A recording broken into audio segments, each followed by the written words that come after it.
Why don't we take Agent Cooper for a little ride? Where to? The Bookhouse. Hello, Kalil here from the wonderful and strange Twin Peaks Logcast podcast, and welcome to episode 2 of The Bookhouse, a series dedicated to the fan-made materials surrounding David Lynch and Twin Peaks, including, but not limited to, essay collections, fan magazines, and inspired fiction. Today's book is Laura's Ghost, Women Speak About Twin Peaks, published in 2020 by Fayetteville Mafia Press and created by Courtenay Stallings. Just as the actual book contains a trigger warning at the start, this is a heads up to listeners that I will be talking about some sensitive topics in this episode, such as sexual assault, sexual abuse, and domestic violence. Listener discretion is advised. Laura's Ghost is comprised largely of interviews as well as some essay content, although the main focus is on the interviews. In the book, we get to hear from the perspectives of many Twin Peaks female fans, as well as explore the legacy of Laura Palmer. In the words of Courtenay Stallings, quote, "A ghost story is about exercising repression. It's allowing what is dead, what is forbidden, to speak. This book is a ghost story. This is Laura's Ghost." A big part of the book, then, is about exercising repression by creating a forum or space for women to talk about their experiences of being women in various professions or of more personally experiencing assault and trauma. Due to the very sensitive and personal natures of a lot of these experiences, I'm not going to be relaying word for word all of their accounts. Instead, my goal here is to talk about how these concepts and themes relate to the show of Twin Peaks, and broaden this out to some of the subject matter that the book does not cover. What I mean by that is that this book is very focused on the Palmer family, mostly on the legacy of Laura Palmer, as well as on Sarah Palmer and the nature of Leland. Most of the people interviewed in this book do not bring up things from The Return, or other Twin Peaks material such as My Life, My Tapes, The Access Guide, or Mark Frost's books. In fact, a lot of the characters, even from the original series, such as Nadine, Denise, and Catherine, do not get mentioned very much. I bring these things up, one, so that if you haven't read the book, you're more aware that the focus is on the Palmer family in this text, as well as to say that this is where a lot of my jumping off points are going to begin, from the perspective of someone trying to apply the logic and ideas of these writers and interviewees to things that are outside of the book's context. In even talking about Laura's Ghost, I do feel like I must acknowledge that I have not lived the life of a woman. I can't speak for those experiences. Instinctually, I almost want to apologize or qualify those statements because, hands down, one of the best things about this book is that it is written by women and from the perspectives of women. However, I do think that there's a lot of importance for male Twin Peaks fans to read this book. It's important for men to listen to women talk about their experiences, to better understand them, to better be able to support women and become better allies as a result of that. I think that reading texts like this can help men become more aware of the world around them, the pressures women face, and maybe some of their own internalized behavior. As for me personally, there are a lot of great female characters in Twin Peaks that are vital to the story, complex, sometimes even controversial. Obviously, Laura Palmer is at the forefront of this, but you also have characters like Audrey Horne, or Nadine, or Denise. If you stretch this out to The Return, you have characters like Diane, Tammy, and Janie E. Jones being key power players. I think that when you're discussing Twin Peaks at great length, you are discussing largely important women. Women characters in the fiction, real women who are making Twin Peaks, as well as the women who are vital to the fan community at large. Throughout this book, you get to read perspectives on Laura Palmer, on the nature of evil in Twin Peaks, and on the impact of the original series and Fire Walk With Me especially. If you have not recently rewatched Fire Walk With Me or read The Secret Diary of Laura Palmer, I think that those are two vital texts to get something out of this book. At least in my experience, those were vital as I read through this. Along the way, you will encounter interviews from Sheryl Lee, the actor of Laura Palmer, Grace Zabriskie, Sarah Palmer's actor, as well as Sabrina Sutherland, the Twin Peaks producer, and Jennifer Lynch, author of The Secret Diary of Laura Palmer. You also get a strong look at the community that's surrounding Twin Peaks, with interviews from important members of the fan community, such as the following. The founder of Twin Peaks UK Festival. The co-creator of the East London burlesque club called the Double R Club. Rosie Stewart of the Diane podcast. Sheryl Lee Lauder of the Between Two Worlds Facebook group. Mary S. Reber, the literal owner of the Palmer household in The Return as well as in real life, and writers and editors for the website 25 Years Later, in addition to many other bloggers, artists, and essayists. Early on in the book, Stallings cites the organization RAINN, R-A-I-N-N, which is the largest anti-sexual violence organization in the United States, as, quote, every 8 minutes, Child Protective Services substantiates or finds evidence for a claim of child sexual abuse. And 82% of those victims, under 18, are female. This is why stories like Twin Peaks, and especially Fire Walk with Me and Laura's Diary, are important. As Sazine Kohler explains in the book, quote, it was the first time I had ever seen anything like that put on screen. In the 90s, we weren't talking about these issues openly. Twin Peaks was so cool because it gave us that face. We could talk about Laura as a character, and through Laura we could talk about our own experiences and find solidarity among other women. It was like a light switch went on. Now, I've used Sazine's words here, and apologies in advance if I'm mispronouncing her name or anyone else's names. I am doing my best. But in reference to Sazine Kohler's words, this feels like the crux of the book, right? This feels like the crux of the point to take away, or one of the main points, that for Twin Peaks, for all the things it's known for all of the iconic imagery of owls and cherry pie and coffee, for all of the iconic quotes, performances from actors like Kyle MacLachlan, for all of the ways in which it influenced drama, prestige television, and what it means for David Lynch and Mark Frost's careers. Among all of these things that Twin Peaks is known for, memed about, and referenced, one of the most important and vital aspects of Twin Peaks is the visibility that it gave to issues and experiences that are very hard to talk about. That there can be a value to Twin Peaks beyond just being fun entertainment. It can also be a way of expressing, understanding, and coping through traumatic experience in a way that a lot of other shows, especially at the time of release, were not quite equipped to do. Now, when I think about these ideas in relation to The Return, I'm reminded of Richard Horne as being one of the main abusers and men who assault women in the narrative. I'm reminded of Richard Horne, his first introduction at the Roadhouse, when he is calling over the woman away from her friends and her safety, and ends up manhandling, groping, generally possessing her in a way that The Return doesn't linger on. I mean, it has a moment where we see it happen, we see her distress, we see her friends take notice, but notably it cuts before that encounter ends. Now, I would like to think that Richard would let her go once he realized that the friends were not going to handle it, or that maybe someone working at the Roadhouse would take a stand and not let this be an element in their bar. But then I think who owns the bar? You know, it's one of the Renault family, who we even see in the same series talking on the phone about sex trafficking and promoting the sex work of minors, of girls. And then I think also about, okay, well, what if the, police officer were there? I'm thinking, well, who's the one usually around when Richard Horne is at the Roadhouse? And that'd be Chad, who I do not obviously think would stand up to him outside of keeping up appearances that maybe he would keep Richard in line.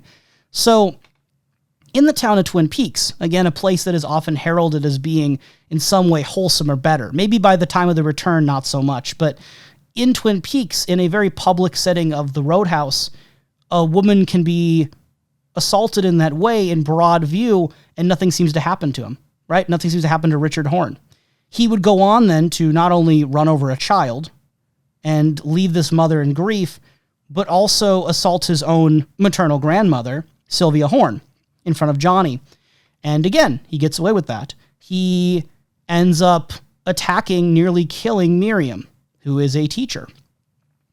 I think of Richard Horne as being this character who continuously is able to evade the system, and not only that, has some hands in the system, that he comes from a family of wealth, that he has had a history of issues with the law for years, but nothing within the structure of the town has been able to really rehabilitate him. And he has crooked cops like Chad in his contacts list. That even within the town of Twin Peaks, there is this sense of protection for people like Richard Horne. Now, obviously, he gets a comeuppance later, but in a very supernatural way, in a very outside of the social structures kind of way. Returning to Fire Walk with Me, I was very interested to read in this book, and it made total sense to me, though, that Sheryl Lee had not watched Fire Walk with Me for almost 30 years, since she was in it and it was premiering and airing back in the 90s, because it was very difficult for her. And so she would go to Q&As and not remember things the way that fans would. But she did not, feel up to going back to it. And I can about approximate. I can't imagine the amounts of emotion that performing like she did would have, and how much Laura was a part of her and what she brought to those scenes. It would be a lot. I'm sure she inherited a lot of traumatic experiences just by putting it on screen for people. But as preparation for this book, she did go back and watch Fire Walk with Me again. And this is what Sheryl Lee had to say. Quote, "But watching it now, I see it so differently. Because now I'm a mother and I'm turning 50. It enrages me. This is just a movie, but how is this still happening?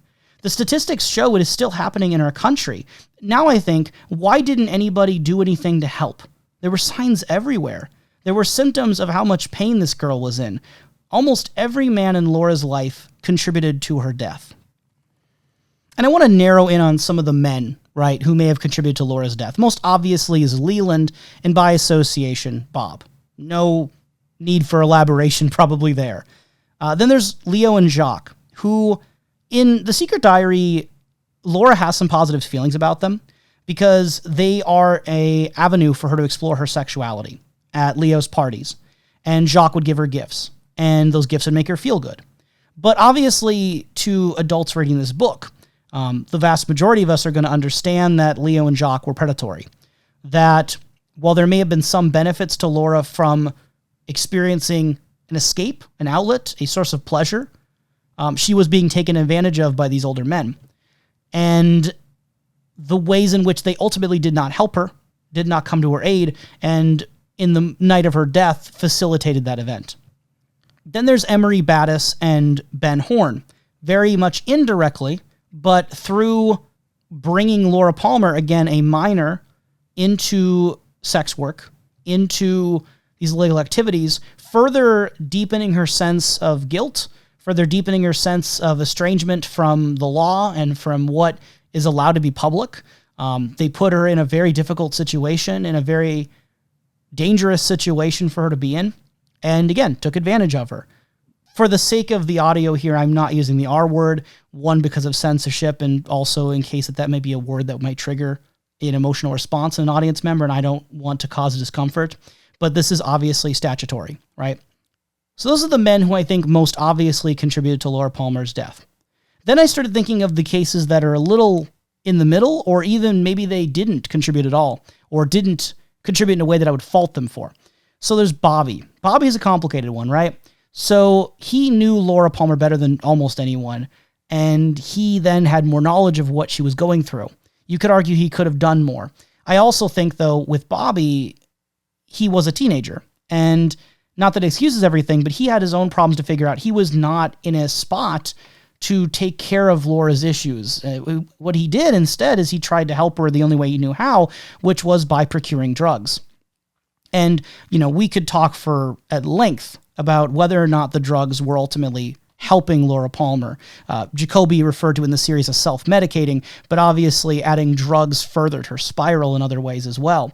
But I don't think that Bobby did more than most other people in the town to hurt Laura Palmer. I think he was very close to her and in his own ways tried to help.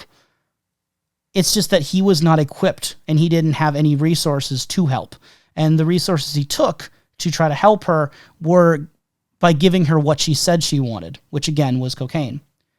James, I don't think he knew enough to really be fully culpable here. I think he was a lot of times in the dark about Laura's situation. Dr. Hayward, I also would dismiss. He was around Laura Palmer a lot, but again, I'm hesitant to say that he was, leading to Laura Palmer's death. And then I think the most positive elements in Laura's life from a male relationship would be Johnny Horn, who she'd spend hours talking to because he would listen perfectly and accept her non-judgmentally. And then Harold Smith, who she also could confide in and trust. So I think among the men in Laura's life, there is some truth that many of them enabled or accelerated her path toward destruction, suffering, death, and were not able to help her. But I also think there were a few positive relationships in her life. It's just that these men also did not have the power or tools necessary to help. And a lot of the best men in the town, at least according to the series perspective, you have individuals like Sheriff Truman or Hawk, they didn't know.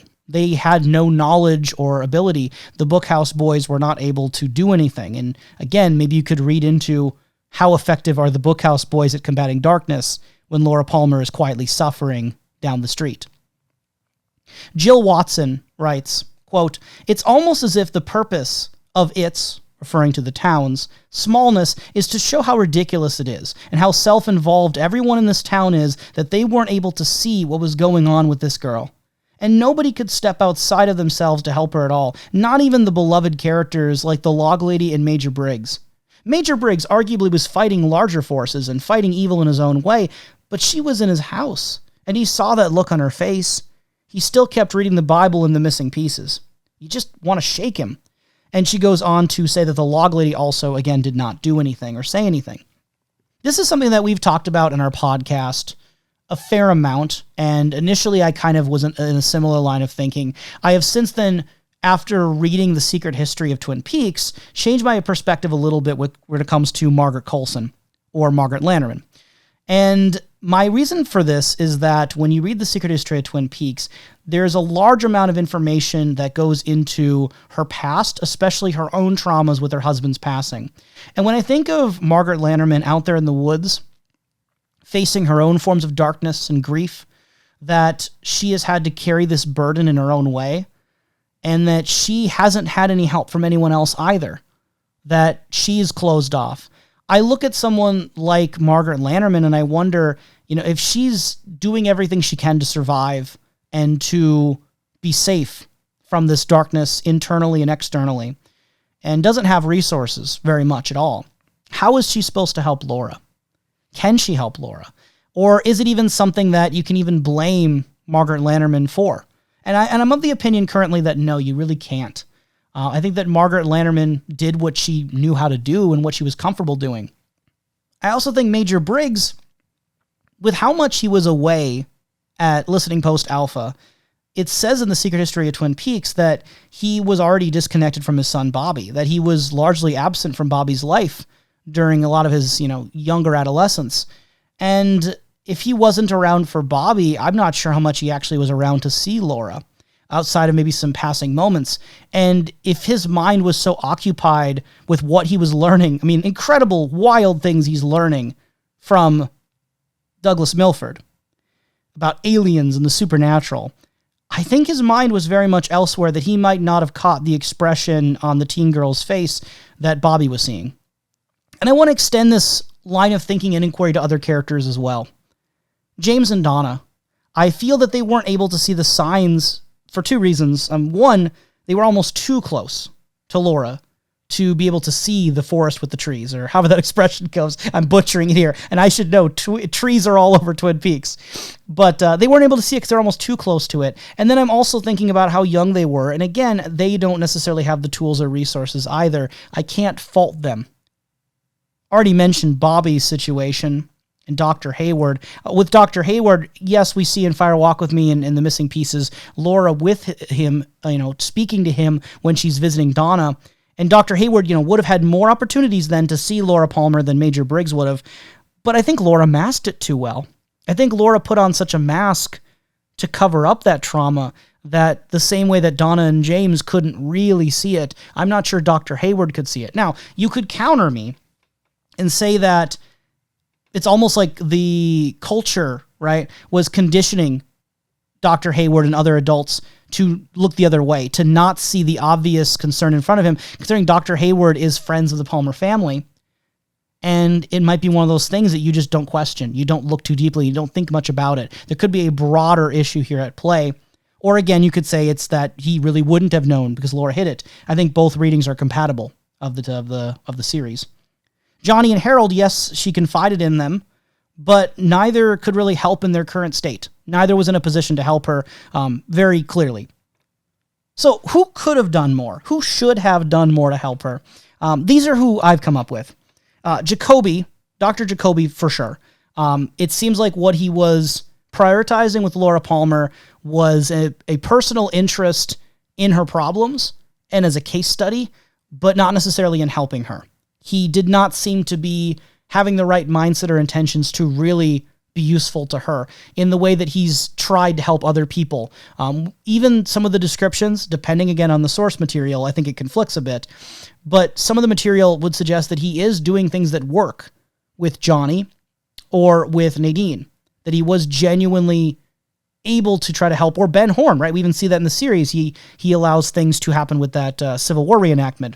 Dr. Jacoby, very messy character in a lot of ways, but I think no patient has he done more harm to than Laura Palmer by fetishizing her misery, by listening to tapes of her suffering and these private calls, but allowing it to be private. Now, if Dr. Jacoby had contacted Laura's parents against her wishes and told them about her seeing him, would that have helped? No. But only because we know what evil lurked in her household. But that doesn't mean that he shouldn't have told somebody, that he shouldn't have gotten involved more with law enforcement, depending on the extent of his knowledge, which I don't think we even know how much he knew. He knew enough, though, that I think he should have said something and done more. Leo and Jacques, obviously acting very inappropriately, illegally, immorally in their relationships with Laura Palmer, and outside of just the sexuality of not being any bit protective or helping her, beyond, momentary acts that she could perceive as kindness or fun, but not genuinely being safe around her. Benjamin Horn was in a position of knowledge. And then Sarah Palmer. Sarah Palmer gets to be really complicated, and this is something that a few of the writers, including Sarah Palmer's actor, Grace Zabriskie, have to wrestle with in this book, in Laura's Ghost. Because Sarah Palmer, depending on how you read her, was either very much a victim herself, she was being drugged, she was being constantly lied to, misled, controlled, manipulated in such a way where she might not have been able to do anything or perceive anything. She was under Leland's control. Alternatively, you can view her as not only complacent, but complicit, that there might have been a evil within Sarah Palmer that allowed her to work in conjunction with Bob and with Leland, that she knew what was going on and turned a blind eye. And then there's the middle ground somewhere in between where I think the majority of fans, if I'm correct, would land, where she knew enough that she wasn't ignorant, wasn't unaware, but she wasn't in a position to either do much about it, potentially that the violence could turn to her, or that it was one of those things you just can't talk about. What resources do you have? No one would believe you. All these potentially dark outcomes if she dared speak out against Leland and Bob, if she knows what he's capable of. And there's also the element that if you read Bob as a psychological construct, it's easier to say it's all in your head, to have a bad feeling about things, but write it off, because that wouldn't happen, right?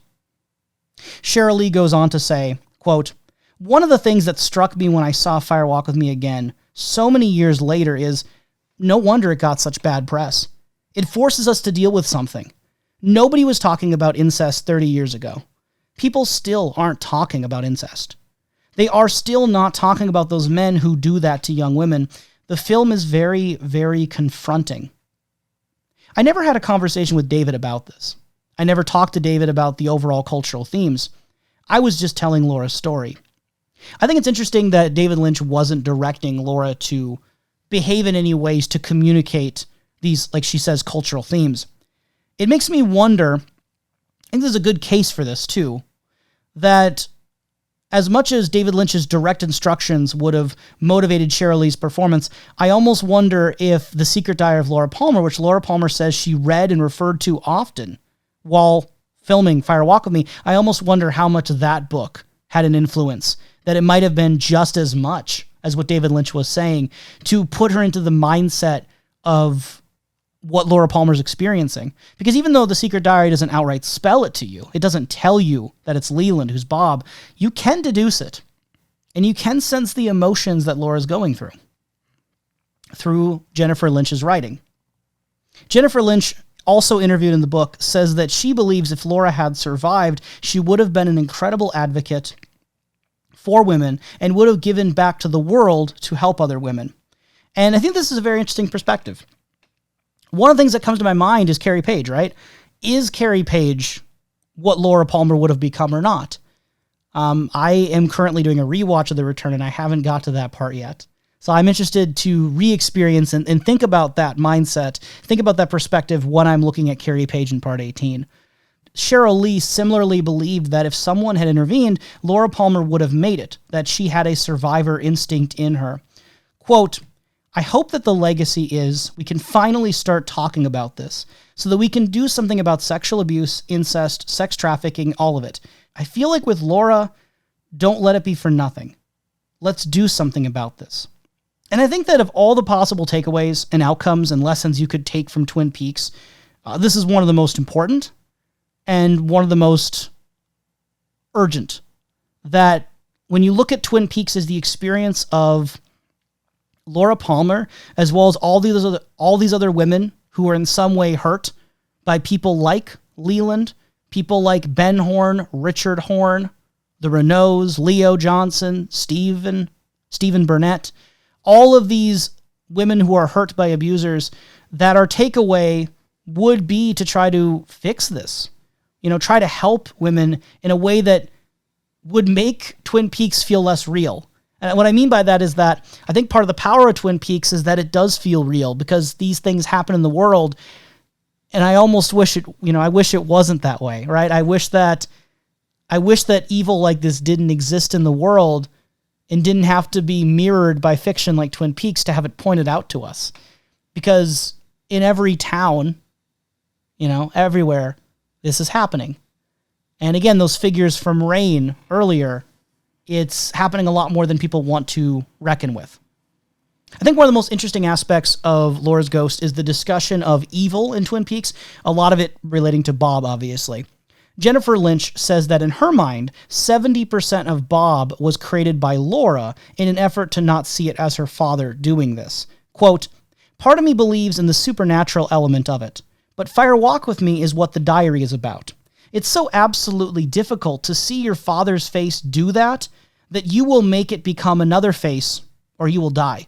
It is the only way. It's like multiple personalities or hiding it, blocking it out, calling it something else. I've mentioned this recently in our podcast coverage, but I would view it as a spectrum within Twin Peaks content, that on one end, you have Bob and the supernatural elements as being 100% literal. Other end, you would have the supernatural Bob elements being 100% metaphorical for like psychological phenomenon. And the series is never one full side. And I think in order to appreciate Twin Peaks for myself, I have to look at different levels of that gradient, multiple perspectives. If I lean too much into the literal, it starts to feel a little empty and hollow of meaning. But then if I lean way too much into the metaphorical, then I think it's really hard to grapple with elements that are clearly meant to be literal. When I say this, I think the ones that are the most literal, supernatural, are The Return, when you have clearly Tulpa's doppelgangers walking around the world in a way that you can't just say it's in someone's mind. I think it'd be very hard to do that. And there's certain elements that are very hard to negotiate along those lines. With involvements of the Red Room and the Mauve Zone and the black and white areas, it seems to be real, right? And then also along that same note, but in different ways, Mark Frost's books with The Secret History of Twin Peaks and the Final Dossier, with all the content about alien conspiracies, the book really pushes you to the idea that these things are happening, that there are abductions, there are sightings.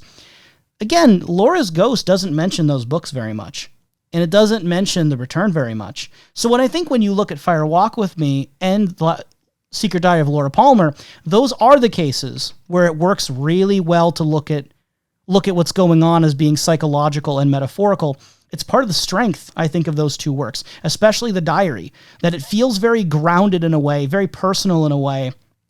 So I get this feeling that there are disagreements and different interpretations about what Bob is, the evil that men do versus an actual parasite versus a wall or mask that Laura Palmer, Leland, and Sarah Palmer are creating to cover up trauma, to disguise cruelty and horrible things.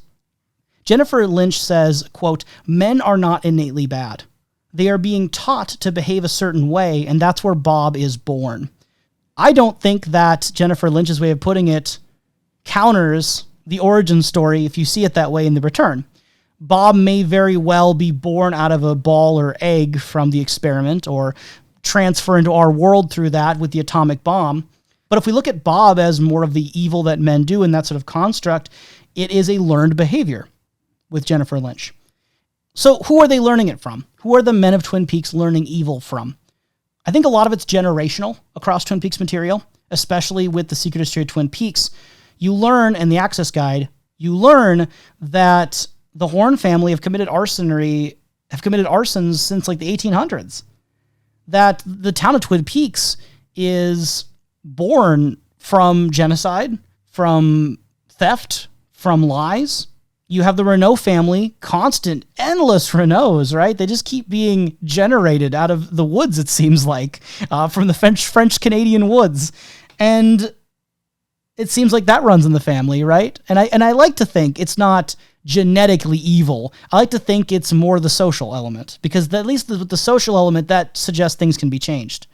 Interestingly, they made me realize we don't know where Leo Johnson came from, right? Like none of the books or series or anything really go into Leo Johnson's parentage. Where did he learn evil?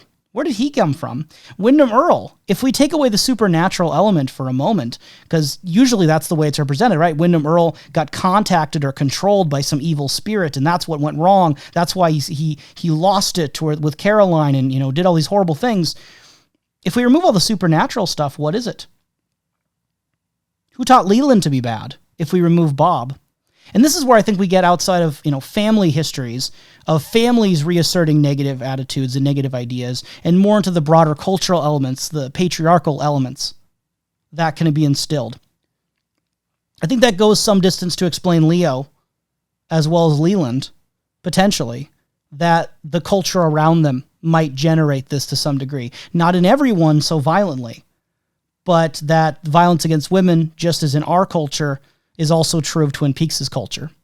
Wyndham Earle, going back to him, I think if you remove the supernatural element, Wyndham Earle went bad, so to speak, possibly out of an understanding that Dale Cooper and his wife were having an affair. That it could have been born out of jealousy.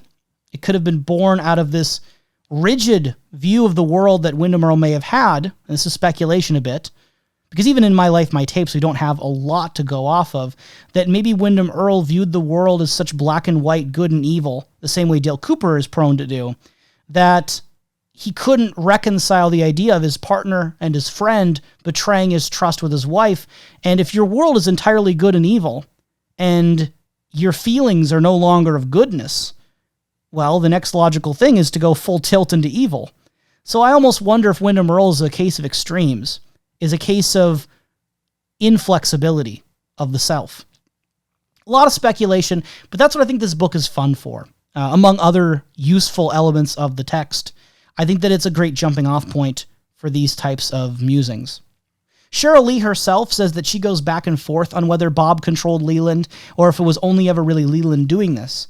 She said that when she performed, she would try to take things out of each of those perspectives, mull them over, and then as a performer, use it to do whatever served Laura's emotions at the time, or what would make the story or scene the best. Mary Serwinski, who's a writer and actor, talks about the scene where Leland suddenly comes to terms with what he's been doing as he's dying. Quote, "All of the sprinklers go off in the jail, and he's doused with water.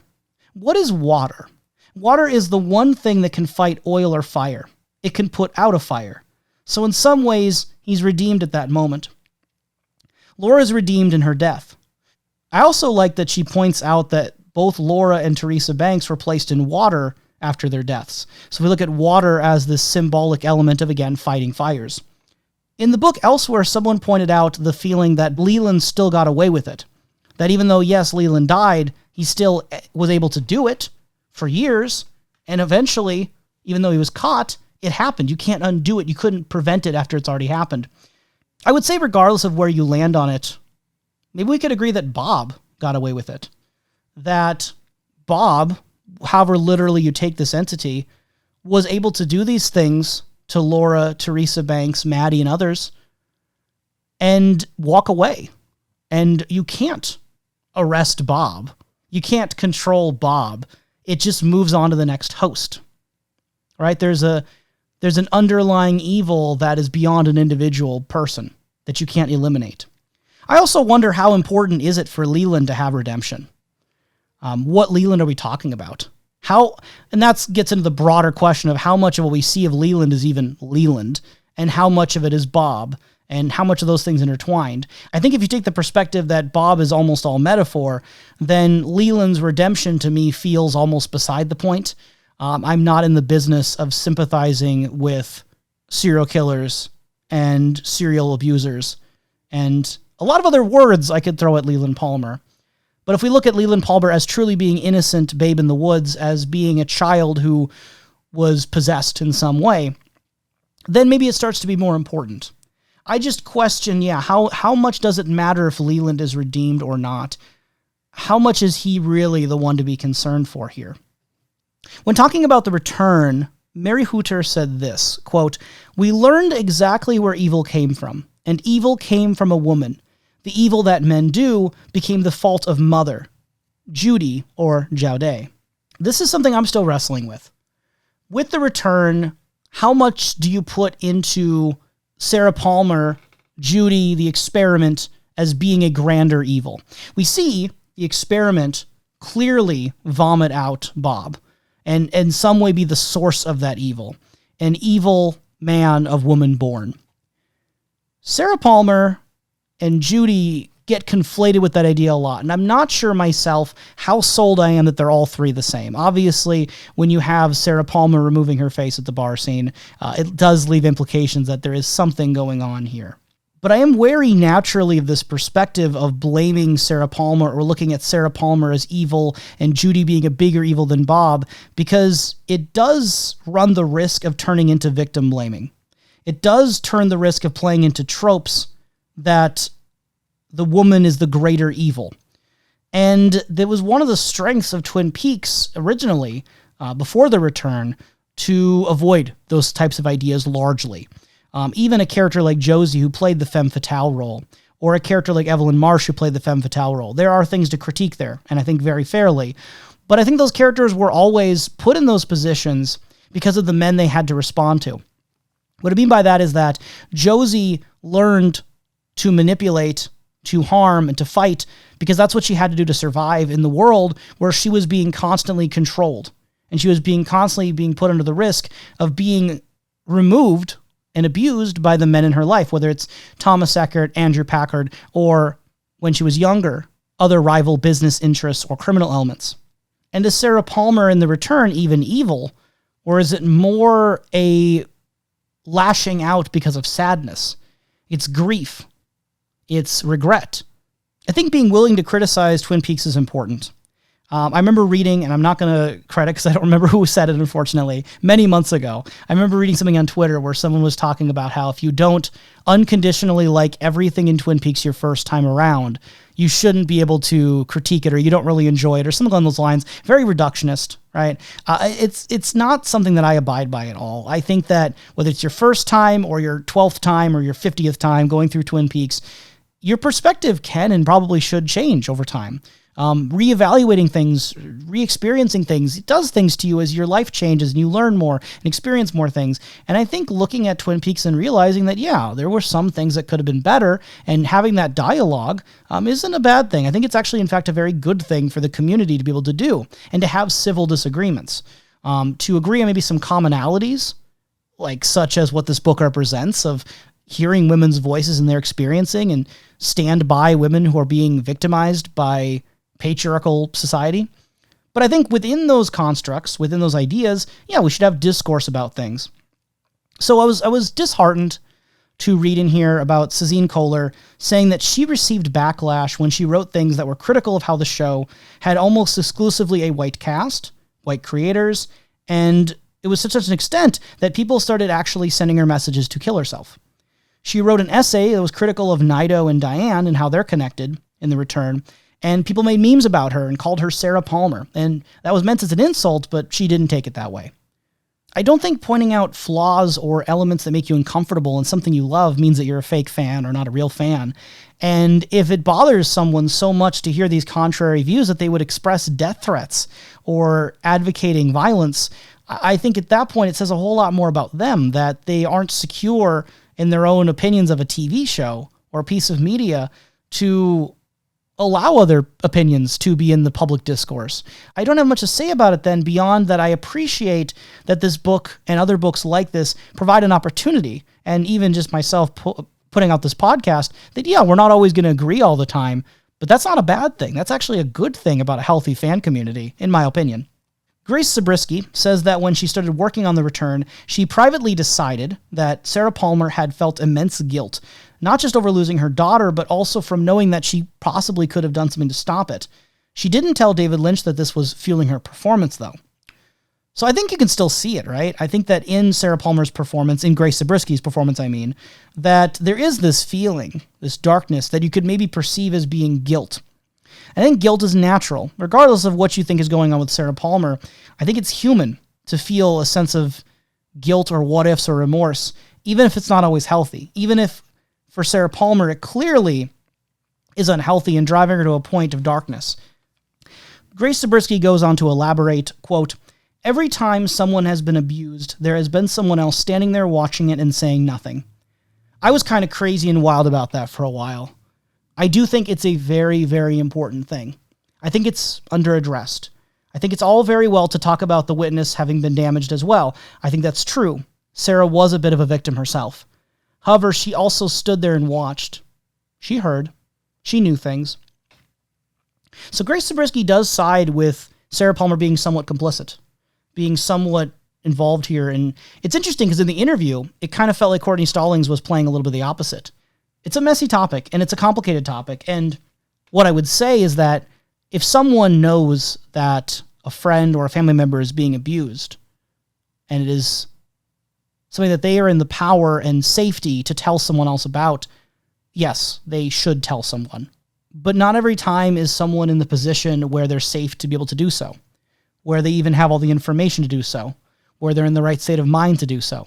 And in that way, again, I express hesitance. It made me wonder about Twin Peaks. Are there any other enablers? People who stood by watching and not acting upon it. I wonder about Sylvia Horne. How much did she know about Ben's behavior? How much did she know about his double life? Maybe I'm missing it because, again, we're still doing a rewatch, but did Sylvia Horne tell the police or tell anyone else other than Ben that Richard Horne had been to her house and taken her money? Did she come forward to anyone else? I think these lines of questioning are interesting as long as we're willing to acknowledge that no matter what the answer to my rhetorical questions here is, Richard Horne is the problem. Ben Horne's the problem. It's not necessarily Sylvia Horne. And all these infinite questions of what more could I do, they can spiral. They can be dangerous. Laura Stewart, in her piece entitled "See No Evil, Hear No Evil, Speak No Evil" on the character of Sarah Palmer in The Return, wrote, quote, "She probably did know what was happening to her daughter and maybe, whether intentionally or not, turned a blind eye to what was happening in that house. Then that became a demon inside her guilt and regret at what happened to her daughter and how she lost her family and ended up alcoholic, alone, because she didn't speak up. It's kind of a woman's fate. I'm not blaming her at all. It's kind of this is the burden that women often have to bear in keeping quiet and trying to keep the peace. It was just sort of manifested in her face and her actions in season 3. No matter how hard she tried to get rid of that photograph, she couldn't smash through the glass. That burden, what happened to her daughter in her hands." I remember back when the episodes first aired in 2017, discussions about the photograph with Sarah Palmer in The Return. And I remember people suggesting the idea that maybe Sarah Palmer was trying to curse or destroy Laura Palmer with that photograph. I think this alternative reading of not being able to get through it, that it's this lingering symbol of painful memories, I find that to be quite compelling as a counterpoint. And maybe they're not opposites, maybe they can go work together, but it is interesting to look at them both simultaneously. Like I mentioned at the onset, a major focus of this book is Laura Palmer, that this is viewing Twin Peaks as Laura Palmer's story. And I want to interrogate that idea a little bit, because I don't necessarily hold the same feeling, even if I very much respect and appreciate the perspective of Laura Palmer being the center figure. Writer and film critic Willow Caitlin McClay says in this book, quote, "The series was never about its eccentricities. They existed on the surface as a way to lull viewers into a false sense of security. They would believe that within the center of Twin Peaks, there too would be goodness. But at its heart, Twin Peaks is a series about trauma and the lingering generational effects it can have on a personal level on a community." I think fundamentally it depends on what aspect of Twin Peaks you're looking at. I think that the tone and themes of the original series, Fire Walk With Me, The Return, Secret Diary of Laura Palmer, The Access Guide, My Life, My Tapes, and the 2 Mark Frost books have a lot of variety. And when I say that, I look at something like The Access Guide, and clearly this is not Laura Palmer's story. I look at Mark Frost's books. Clearly that is not Laura Palmer's story. I look at Dale Cooper's My Life, My Tapes. That is not Laura Palmer's story. And moreover, we see in those other materials, and also in The Return, that the evil is not located just within the town of Twin Peaks. It is all over the place. It is not just the good town next door. It is all over the world. And maybe that advances, actually, Willow Caitlin McClay's point. What I most am interested in is this idea of the eccentricities being a means to the end versus an end in of themselves. Did the writers and directors for Twin Peaks, the series, movie, books, did those creators intend on points of humor, oddities, silliness to be fun on their own? Or did they exist to, as the interviewee suggests, lull viewers into a false sense of security? I'm inclined to believe that a lot of them were intended to just be fun on their own and to just be enjoyable nonsense. I look at something like a little Nicky plotline. I don't think that was necessarily written in just to lull you into the darkness that would later come out of the show. I think it was more because Twin Peaks at that time was a lot of things, and one of those things was comedy, which obviously by the time you get to Fire Walk With Me and The Return is less the case, and is less so. Along these notes, again, I want to remind for probably the upteenth time between this new series and our regular podcast that there were so many creators involved in Twin Peaks. Sabrina S. Sutherland says that she feels Harley Payton was the show's main frontrunner during season 2, not David Lynch or Mark Frost. She also gives credit to the collective of other authors and directors who are trying to copy the look and feel of David Lynch and Mark Frost's version, because in TV, again, that's your job. So yeah, it might have felt a little derivative and maybe not quite hitting the mark, but when you're being put to direct or create an episode of a show, you're meant to make it look, feel, and be perceived as the same show, especially if it's, again, very serialized format. Sutherland compared it to a game of telephone, where it goes down the line and gets altered gradually, drifting further from the source maybe with each one, but also each person putting their own perspective and spin, which is why, again, I don't think it's ever one thing with Twin Peaks. Some of the eccentricities might be there to lull you, and some of them might just be fun on their own, and I don't think that's a bad thing. I don't think that's a bad thing to have all of those different feelings in Twin Peaks. I think it's one of the best things about Twin Peaks, that it's so versatile. Willow Caitlin McClay also says in this book, quote, "Everything traces back to her," referring to Laura Palmer. "She is the image over the credits. She's the body that washed up on shore. She started it all. Any connotations of Cooper's narrative or how he would get back into his body after Bob invaded it in the series finale of the original run are smoke screens obscuring the actual mystery of Twin Peaks." I think if you say it's the story of Laura Palmer, you are completely correct with Fire Walk With Me and The Secret Diary of Laura Palmer. I think that you get a very compelling argument with the original series. I think when you look at the other material, though, when you look at the other books and The Return, it does become a bit more complicated in that way. I don't think, again, Twin Peaks is ever only one thing. Willow Caitlin McClay continues, quote, Dale says that he wants to take Laura home, but for an incest victim, there is no home. Home is the point of trauma. Home is the point of total loss. If your family DNA is the connective tissue that gives you life, then that is burned by fire and turned to ash when the person who helped bring you into the world fractures your very existence. Dale Cooper does not understand this. This is not a moment of reconciliation and joy for anyone. It is a failure, a stripping of her agency, and a true death. I really like this perspective. I think that this adds a lot to my own viewings personally as well. The ending of Part 18 and The Return as a whole is obviously very controversial and very divisive. And what it means exactly is very up in the air. I've heard people have very optimistic readings, that they do look at the ending as potentially being a victory over Jaude or Mother, and that the screaming and the lights going out, that there is a positivity because at the very least, Dale Cooper and Laura Palmer are together. They've broken some sort of cycle. It's all good. But for myself, again, I need to rewatch The Return's ending soon, but I'm more on that camp of reading it as an ominous, darker ending. And I think that the idea that Dale Cooper would try to save Laura Palmer by bringing her back to her home, bringing her back to all these memories and trauma, bringing her back to this point of darkness in her life. I do question those motivations from Dale Cooper. I do question what he thinks will be gained by taking a survivor back to their point of trauma. And this brings the whole question of, if we are looking at The Return's ending as stripping Laura Palmer's agency away and bringing a true death to the character, is that worth it when a lot of the people in this book, a lot of the women interviewed, really enjoyed the peace and hope of Laura Palmer's ending in Fire Walk With Me?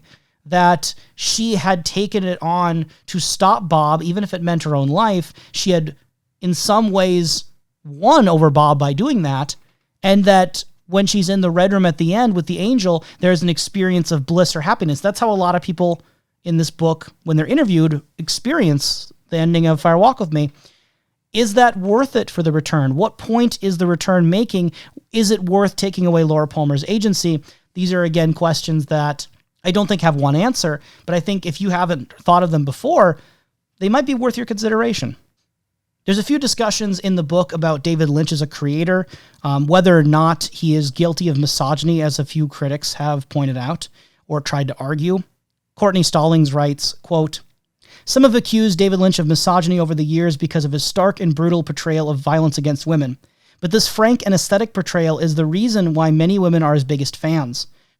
Often, violence against women becomes fetishized. The horror becomes lost in the obsessive cinematic portrayal of women in pain.